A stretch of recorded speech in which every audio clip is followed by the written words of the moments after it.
territory on West, there's just one way to handle the killers and the spoilers, and that's with a U.S. Marshal and the smell of Gunsmoke.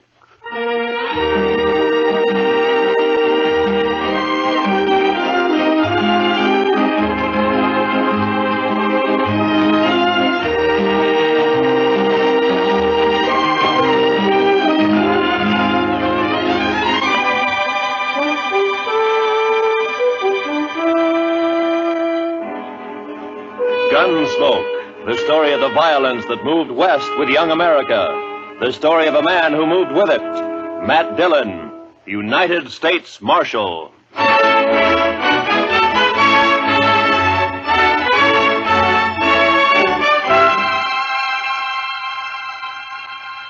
Wanted for murder. Wanted for murder. Clay Richards. Clay Richards. Age 31. 31. Height 6 feet. Eyes brown. Hair red. Eyes brown, hair red. Hey, how'd you like me to print his picture on these notices? I got a woodcut. Well, let me show you. Ernie! Yeah? Fetch your Marshal a copy of that front page. Interviewing Clay's wife yesterday, I noticed a tintype on the mantel, their wedding photograph. So, first thing you know, I snitched it.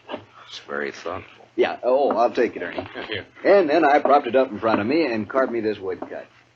Ain't she prime? Ain't she just elegant? Real elegant. Good likeness, don't you think? Of course, he was 7 or 8 years younger with the tintype. Yeah, it's a good Cut likeness. his hair short. And Doesn't show what makes a law-abiding man like him you try gotta to keep rob in a mind, bank. the tintype's a little short. Doesn't look like a man who murdered an old cashier and a Chinese cook who just happened to be Sure sweated there. over it, though. But it's a Yes, good Yes, likeness. sir, it is. A picture like this sure dresses up the front page, don't it? Yeah, it's a little masterpiece, Mr. Hightower, a notable contribution to the culture of Dodge City. Well, thank you, Marshal. Does fetch the eye, don't it? I'm printing an extra 500 copies of the weekly, and I bet I sell them all. Too bad the cashier's shot went wild. If he'd managed to kill Clay or even wing him, why, I bet I could sell 1,000 extra copies. We must be thankful for the blessings we do receive, Mr. Hightower. Oh, I am, Marshal, I am. Why, just before it happened yesterday afternoon, I didn't know what I was going to fill my columns with, and then, like manna from heaven, 2 murders and a bank robbery. Attempted bank robbery, Mr. Hightower. He turned and ran before he got his hands on so much as $1. Yes. Still, as you say, like man. Dillon, I'm talking business. What is it, Chester? Well, it can wait, I guess, Mr. Dillon. Yeah, print Clay's picture on those notices, Mr. Hightower. Oh, where were we? Eyes brown, hair red. Oh, yes. Also known as Red, Bricktop, and Sorrel. He didn't answer to no other nicknames, did he? No, that's what they called him. All right, then in big letters, $400 reward. Dead or alive. And at the bottom, apply Matt Dillon, Marshal, Dodge City. Print 200 copies. How soon can I send Chester over for him? This afternoon. Good morning, Mr. Hightower. Chester.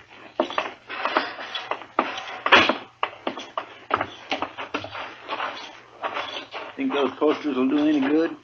Richards is probably over the line into Oklahoma or Colorado by now. That strawberry roan of his is the fastest in the county. He has no money. He panicked and ran out of the bank before he got a penny. I think he'll try to get help from his wife or brother or a friend the first chance he has, maybe tonight. I say he's around here somewhere. I'm sorry I turned on you like that, Chester. Why, that's all right, Mr. Dillon. Out all night with a posse, no sleep, man's bound to get touchy. No, it's not that. It's the way... It's the way people use a thing like this. The men riding posse last night, they enjoyed it as though they were hunting fox or possum. Hightower back there, he acts like it was a birthday treat, specially gotten up for him. Everybody finds a way to use it. What was it you wanted to tell me? Oh, I got a kid, a little boy, locked up in the cell. He run away from home back in Cottonwood. Ed Slade turned him over to me when he come through on the stagecoach just now. Kid about 12 years old. Whose is he? Widow woman, Miss Bonnie. She runs a boarding house in Cottonwood. Ed says kid's always running away a little wild, I guess. He flagged Ed for a ride on the road halfway between there and here. As soon as Ed seen him stand there with his bundle on his shoulder, he knowed what he was up to. So he told the kid he'd help him and then turn him over to us when he got here. All right, we'll send a telegram to the mother to come fetch you. Well, come on in, Chester, and shut the door. Mr. Dillon? You're letting in every horse fly in Kansas. Mr. Dillon, I think you better cancel the order for them notices. What? The Dutchman's coming up the street, and he's leading a strawberry roan, and Clay Richards is draped across his back. Like a sack of wheat across the saddle. Last time I saw him, 2 days ago, he was standing at the bar laughing his head off. A sack of wheat across the saddle. And followed by half the saloon bums and loafers in town. All right, Chester, make him keep back. All right, now stand back, you fellas. Come on now, back. Stand back. Ziegler? How'd it happen, Ziegler? My old Billy goat, he pushes open the fence last night and runs away. Forget your goat. What about Clay? Yeah, I tell you. This morning I go to look for the goat. I walk here, there. Near the river, I see Clay. He sits there. I say, hello, Clay. Wie geht's? You dirty Dutchman. You no good dog. Clay was your best friend. He helped you buy your farm, so you kill him for your All right, all of you. Keep back, everybody. Clay? Me? No, my brother, he was like... We was in the war together. Peter, listen. You killed him for the war. Not so! I killed nobody. Not since Gettysburg. Clay is dead already when I find him. I don't even own a pistol. Ziegler, inside, quick. Yeah. Chester, give me a hand with Clay. All right, all of you. Listen. Shut up! I will not tolerate a disturbance. You know me. I got him, Chester. Take his leg.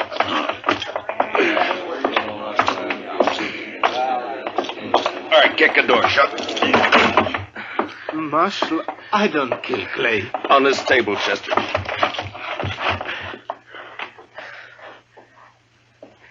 What'd you do with Clay's gun? His holster's empty. Gun? Clay's? I ain't got it. I don't even own one. Chester, see if it slipped out. His holster was empty coming up the street. First thing I noticed. Maybe it's over on the... Another customer? Why, that's 3 in less than a day. Oh, bountiful harvest. My fees this month will keep me in luxury. In luxury. Doc, I want to have an inquest as soon as possible. Well, as soon as I finish the autopsy. Shouldn't take long with the practice I've had this week, huh? No. Late afternoon all right with you? I'll take him up to my office right now. No, thank you, Chester. I can carry him all by myself here. You just open the door there like a good fella. Yeah, Marshal, tell the city fathers I'd like to make a deal when the corpses are as famous as this one. Back in 53 in San Francisco, a fellow I knew earned a fortune exhibiting the head of Joaquin Murrieta. Tell them if they'll let me keep the remains, I'll do the autopsies for nothing. Shut the door, Chester. Ziegler, where is it you met Clay on the river? By the ford. This side by the ford. Ride out there, Chester, and see if you can find Clay's gun. Maybe he dropped it when he was shot. I did not shoot Clay. Sure. I did not. I had no reason to. I did not. Now, you listen to me. Maybe you think Dodge has got so big I don't know about everything that goes on here. Well, if you do, you're wrong. If you think I don't know about the bank having an overdue mortgage on your farm, you're wrong. $400 is reason enough for a struggling farmer like you. No. Could not do such a thing. I am a human being. To a peace officer, Ziegler, that's enough grounds for suspicion. But whether you did it or not will be decided at your trial. In the meantime, you just stop yammering about it. Trial? Me? Even when I shoot somebody, I stand trial. If they find it's justifiable homicide, and they probably will, Clay being a wanted man, then they'll let you off. And if not... Please, I am permitted to go now. Go. Are you crazy? My farm, the stock, I must look after it. You sit right down. You want to be lynched? You're trying to get yourself murdered? Have you forgotten about Clay's brother, Adam? Adam would not believe I shot him. What difference does it make whether he believes it or not? His brother's been killed. Everybody's looking to him to do something about it, and he knows it. You want me to guess where he is right this minute? He's in one of them saloons, lapping up courage to come in here and ask me to give you to him for a present. You want to know who's with him? Every loafer, every bum, every slob in town. Slapping him on the back and telling him what a shame it is. Taking him on to kill you so that they can have some excitement and some fun. Well, maybe you deserve killing, but it's my job to uphold the law, and I'm not letting you out of here. But I tell You might spend your time trying to think up a better story. That is, if you intend to stay in this town. All right, now think back. Didn't Clay go for his gun before you shot him? I tell you, I didn't. If I'm not under arrest, you have no right to keep me here. I got to look after my farm. I go. All right, Chester, lock him up. Yes, sir, Mr. Dillon. Come on now, Ziegler. Step out, Sonny. This cage is bespoke. Who's in there, Chester? That little old runaway from Cottonwood? Oh. Yeah, come over here, son. Come over here to me. I know who you are. You do you? You bet. You're Matt Dillon. I'm guilty. I knowed you right off. You just pointed out to me one day back home. Filler says you was the fastest gun thrower in Kansas. Wyatt Earp wouldn't be awful interested to hear that, I'm afraid. Filler says you was faster than Older. Faster than Wild Bill Hickok in Hayes City and Fat Masterson or any of them. How many fellas have you killed? You don't keep score, son. It's something you try to forget. Not me. Someday I'll be famous like you, and for every filler I kill, I'll put a notch on my gun. People will see those notches, and they'll know they better not try. Why'd you run away from home, Bub? Don't you know your mother's likely to worry about you? Oh, she won't worry. She's too busy working. You ain't gonna make me go back, are you? You wouldn't do that, would you? Well... Because it wouldn't stop me for long. I'd only run away again. Oh, where are you off to in such a sweat? Oh, Texas, California, Mexico. Fella can accomplish things there, not like living in old Cottonwood. If you let me go, someday when I'm famous, you can tell people you helped get me started. Well, that's a pretty strong inducement. I'll have to think about it for a while. And, look, while I'm making up my mind, I want you to give me your word. Word of a man who'll be famous someday that he won't try to run away from me. Otherwise, I'll have to have Chester lock you up again. Oh, I'll shake on that. Good. Chester, I want you to go look for Clay's gun. Yes, sir, Mr. Dillon. And on the way, stop off and send that telegram. You know? Hmm? Oh, that telegram. Yes, sir, Mr. Dillon. I'll Where's get that Ziegler? right. It's all right, Chester. Go ahead. Yes, sir, Mr. Dillon. Where's that murdering dog? Oh, there you are, you... Not a single step further, Adam. I want him, Dillon. He murdered Clay, shot him down without giving him a chance. How do you know? Because Clay wouldn't have let anyone catch him off guard except a friend. A friend. And now, Dillon, give me that Dutchman. Try to take him. Just like that? It's like that. And it's true what the fellas say. You made a deal with the Dutchman to give him the reward and to protect him if he'd kill Clay for you. That was the deal, was it? Yeah. The fellas say why I'd make such a deal? Dillon, it ain't no longer a secret around town that you and Francie want each other. But Clay was in the way. You had him killed so you could get his wife. Do you deny it? No. It'll serve as well as any other crazy story to work you up.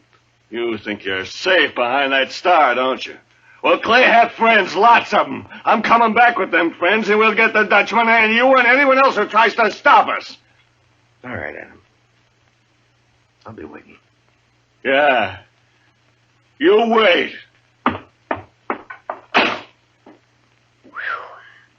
I almost seen something pretty just then, didn't I, Mr. Dillon? Yeah, almost. About another pint of whiskey ought to do it.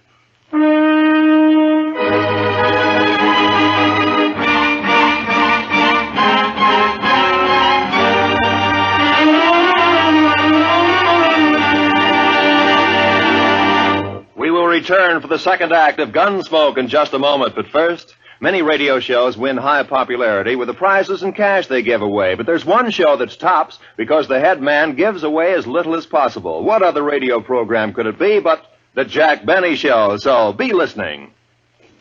Here's the second act of Gunsmoke.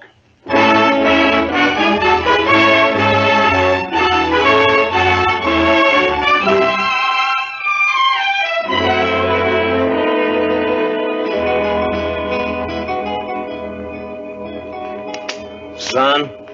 You say something, Mr. Dillon? Yeah, open my drawer in front of you there. You'll find a small bottle of oil in there. No, the one to the right there.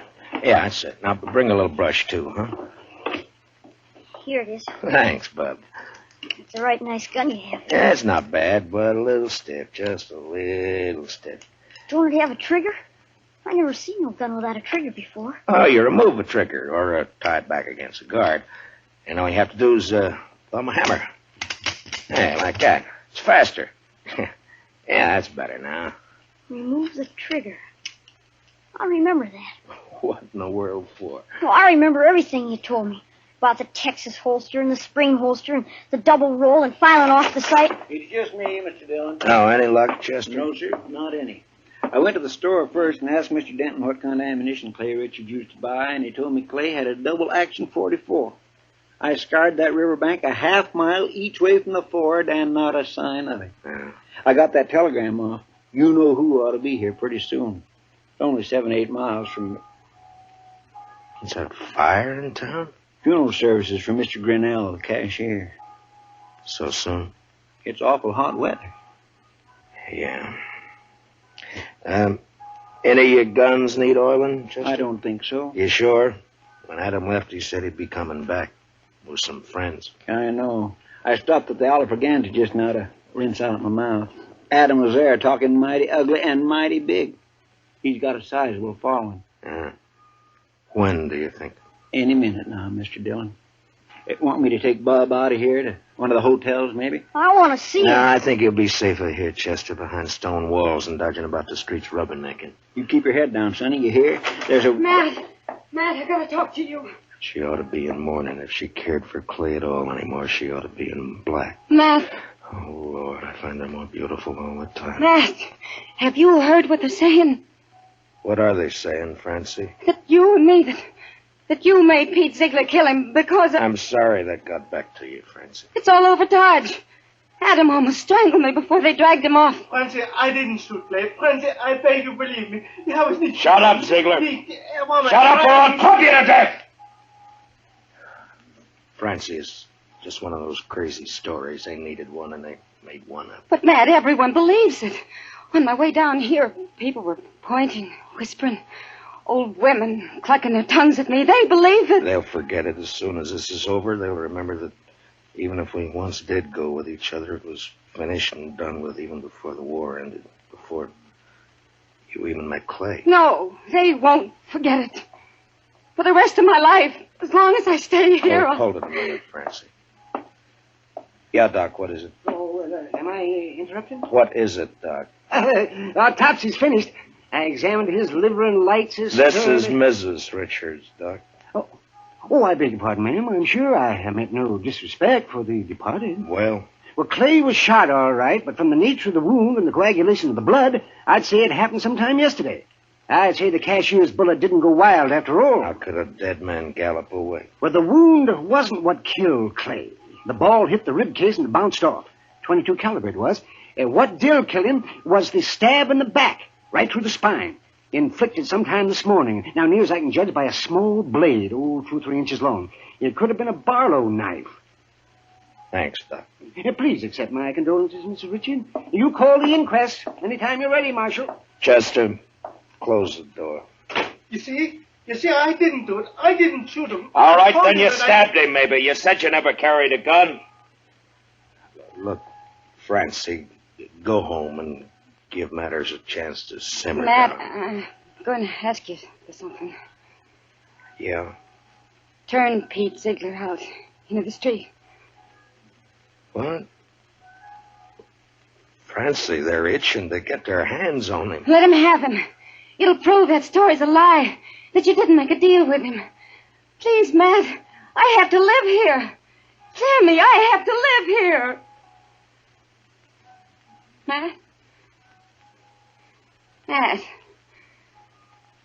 Don't look at me like that. Go home, Francie. Go home or leave town or hang yourself or anything you like. Just go away. Away! Right now.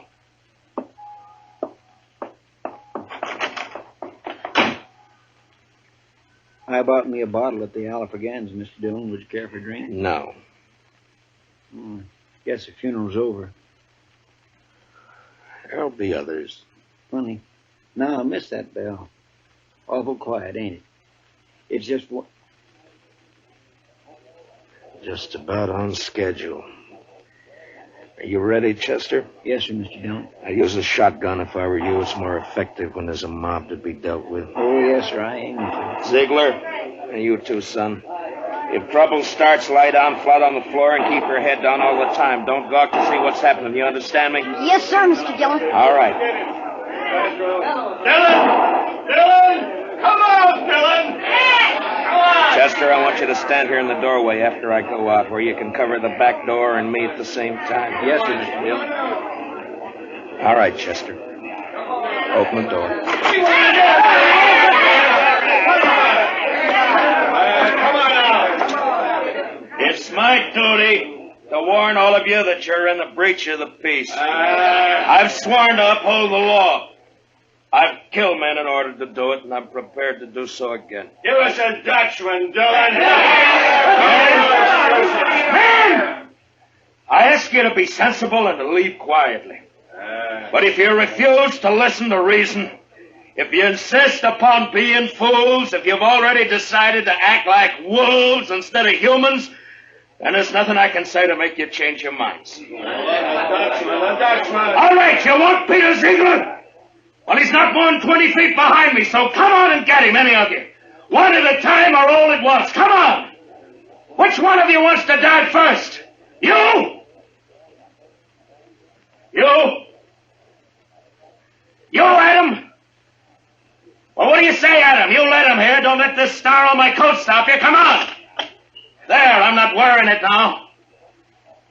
Well, come on, draw, Adam, draw.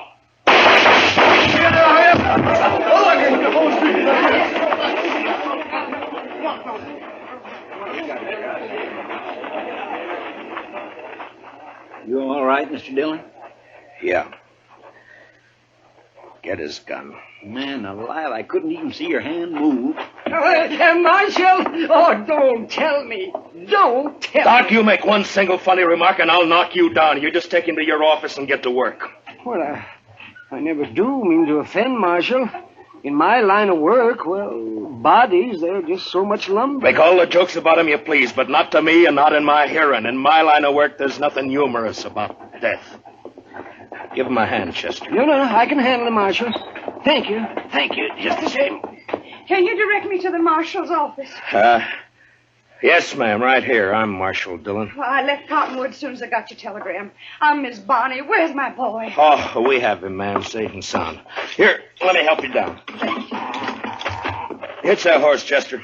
Right this way, ma'am. Oh, I'm so sorry he put you to all that trouble, Marshal. The truth of the matter is he is a wild one and no mistake. Takes after his father, one scrape after another. He was no trouble at all. I enjoy children.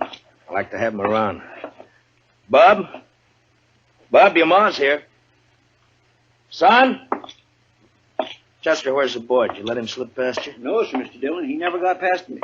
Look, the back door's open. He seen me and he hightailed it, the devil. We'll round him up for you, ma'am. Don't worry. Oh, I don't know why I bother hauling him back. If he's run away once, he's run away 1,000 times.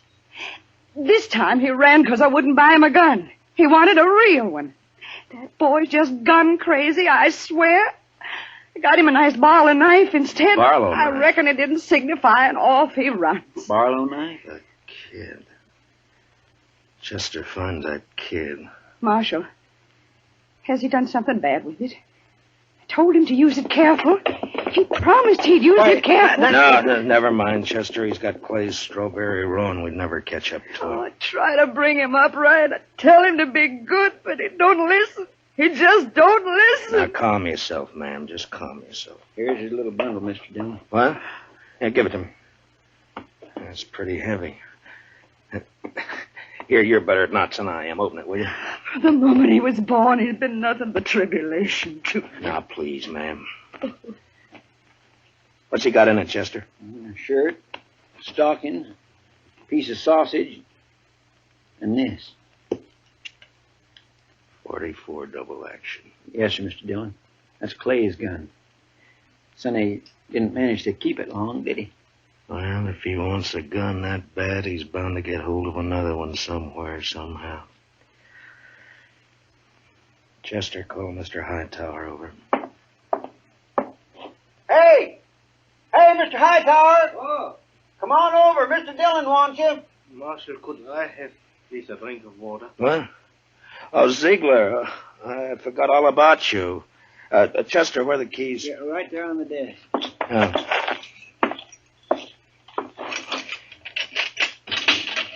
There we are. It'll be safe for you to go home now. I can go back by the farm. Yeah, that's right. I'll send for you for the trial. Oh, danke schön. Danke schön. Watch where you're going, you dumb... Excuse me. Bitte. Yes, Marshal. Mr. Hightower, it appears that we can do business after all.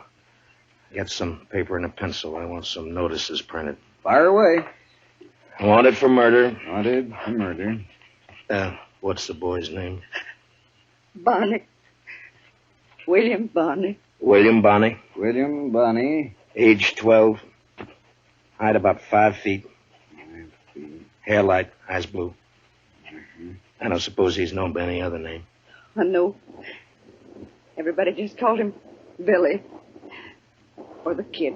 Also known as Billy. The Kid.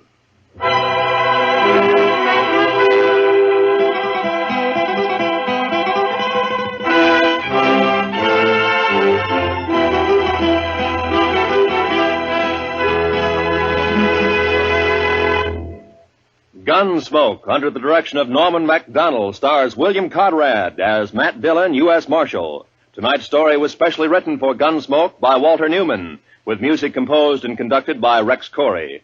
Featured in tonight's cast were Don Diamond, Parley Baer, Harry Bartell, and Howard McNear, with Richard Beals, Paul Dubov, Georgia Ellis, and Mary Lansing. Join us again next week as Matt Dillon, U.S. Marshal, fights to bring law and order out of the wild violence of the West in Gunsmoke.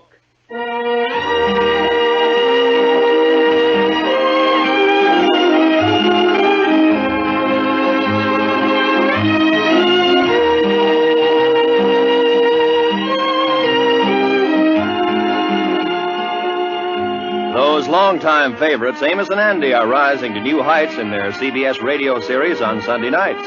Heard on most of these same stations, Amos and Andy find trouble as constantly as ever and make it just as funny and as human as they have for more than 20 years. Be sure to hear Amos and Andy this Sunday, won't you? Right after the Jack Benny Show. This is Roy Rowan speaking. And remember, there's fast, funny quizzing on The Bob Hawk Show every Monday evening. This is the CBS Radio Network.